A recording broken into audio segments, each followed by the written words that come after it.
আইন শৃঙ্খলা ইস্যুতে দলের অস্বস্তি বাড়িয়েছেন মদন মিত্র। রাজ্যে অন্যায় বাড়ছে, অপরাধ বাড়ছে, বিরোধীদের অভিযোগের সুর এবার কামারহাটির তৃণমূল কংগ্রেস বিধায়কের গলাতে। বাংলায় বাহুবলীর দাপট বাড়ছে, মানলেন মদন মিত্র। এবার মুখ্যমন্ত্রীকে নামতে হবে সমাজ বিরোধীদের রুখতে, মন্তব্য কামারহাটির বিধায়কের। বাহুবলীদের দাপট এ ব্যাপারে কোনো সন্দেহ নেই যে মমতা বন্দ্যোপাধ্যায়ের কথা ধরেই বলছি যে পুলিশকে আরও কঠোর হতে হবে। নিশ্চয়ই কোথাও শিথিলতা রয়েছে, ল্যাপসেস রয়েছে, তা নাহলে এই বাহুবলীরা এরমভাবে বাড়ছে কেন?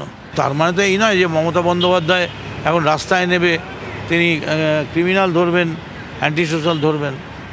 পুলিশকে এমন কেস দিতে হবে যাতে অপরাধীরা বেরোতে না পারে। এই সকালে ধরলাম আর রাত্রে ছাড়া দিলাম, এই লুকোচুরি খেলা বন্ধ হোক। জায়গায় নেতারা রয়েছেন, তার কারণ তারা অনেকেই ভাবছেন যে আর সুযোগ পাবো না। এবারে কোনো সন্দেহ নেই, তৃণমূল পার্টিতে বেনো জল ঢুকেছে এবং এই বেনো জল একেবারে ছেঁকে বার করতে হবে। সম্ভব পুলিশ করবে, পুলিশ জানে না কে কোথায় কি আছে। দুর্বৃত্তরা যদি দল চালায় তাহলে আর রাজনৈতিক নেতাদের দরকার কি আছে? মানুষ চেনে, শুয়োরে চেনে কচু। মদনের আরো মন্তব্য, তৃণমূলে বেনজল বের করতেই হবে। পুলিশ বলছে এমপি সাহেবের চাপ আছে, ব্যবস্থা নেওয়া যাবে না। নাম না করে সৌগত রায়ের বিরুদ্ধে বিস্ফোরক মদন মিত্র। এবার আর নয়, অন্যায়ের বিরুদ্ধে রাস্তায় বসে সমাজ বিরোধীদের বিরুদ্ধে সত্যাগ্রহ করব, TV9 বাংলাকে বললেন কামারহাটির তৃণমূল কংগ্রেস বিধায়ক। না, অ্যাকচুয়ালি সৌগত রায় খোঁচা দিচ্ছেন, কেন দিচ্ছেন সেটা উনি বলতে পারবেন। তবে উনি দুটো লাইনে দাঁড়িয়ে জেন সিংকে অভ্যর্থনা জানাচ্ছেন, আবার হাতে হাত মেলাচ্ছেন। মানে সমাজ বিরোধীর সঙ্গে একজন রাজনৈতিক নেতা যখন হাতে হাত মেলায়, তাহলে মনে হয় যে তার যে সমাজ বিরোধী কার্যকলাপ তাকে তিনি মদত করছেন। এবং তিনি যদি বলেন না জেনে করেছেন, সেটাও নয়, কারণ তিনি প্রথমেই বলেছেন যে একজন বড় সমাজ বিরোধী হিসেবে সবাই তাকে চেনে, আমিও চিনতাম। ফলে না জেনে করেননি। ওনার মনে হয়েছে এইসব বলেছেন। উনি একথাও বলেছেন যে গাড়িতে করে গুন্ডা নিয়ে ঘোরেন না। তা গাড়িতে নিয়ে গুন্ডা নিয়ে আমরাও ঘুরি না, কেউই ঘুরি না। আর এলাকার জনপ্রিয়তা হিসেবে যদি ওনার মনে হয় যে আমাদের জনপ্রিয়তা কমে গেছে, সেটা একদিন মিটিং ডেকে প্রমাণ করলেই হয়। ব্যাপারটা কিছুই না।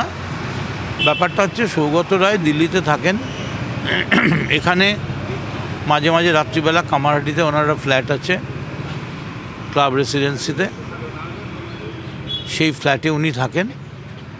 তখন উনি যখন আসেন তখন 2-3 জন ওনার কাছে যায়, সাইকো ফ্যান্স। তারা ওর কাছে কিছু রিপোর্ট দেয়, তারা রিপোর্ট বলতে পারে না, রিপোর্ট বলে।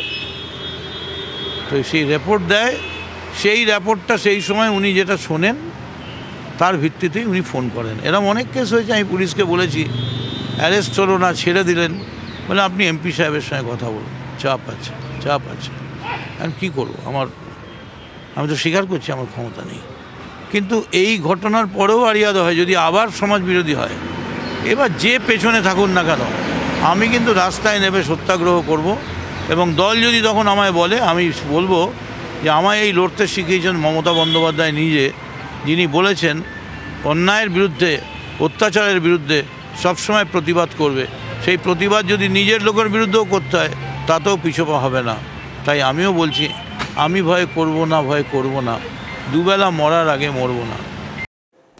টেলিফোনে এই মুহূর্তে আমাদের সঙ্গে রয়েছেন বিজেপি নেতা সজল ঘোষ। সজলদা, শুভজিৎ রয়েছে, আপনি তো পুরোটাই শুনলেন। যেই মদন মিত্র একটা সময় পরিবর্তন চেয়েছিলেন, মমতা বন্দ্যোপাধ্যায়ের আন্দোলনের প্রথম দিককার সৈনিক, সেই মদন মিত্র পরিবর্তনের 13 বছরের মাথায় বলছেন রাস্তায় বসে সত্যাগ্রহ করবেন। কিভাবে দেখছেন বিষয়টা? মদনদা বলছিলেন না যে আমি ভয় করব না, কিন্তু আমি ভীষণ ভয় পাচ্ছি এই কথা ভেবে কি মদনদা সত্যাগ্রহ করবেন। ইংরেজকে সরানোর জন্য আমি জানি মোহনদাস করমচাঁদ গান্ধী তিনি এই সত্যাগ্রহ আন্দোলনটা করেছিলেন। এখন তার আত্মাকে ধরে টানাটানি করার কোনো যুক্তি নেই, কারণ মদন মিত্র মহাত্মা গান্ধীর পরে যদি সত্যাগ্রহ করেন, তাহলে আমি শিওর যদি আত্মা বলে কিছু থাকে, তিনি ওপর থেকেও ভীষণ চিৎকার করবেন। আমি বলি এইসব নাটক করে লাভ নেই, এসব নকশা করে কোনো লাভ নেই।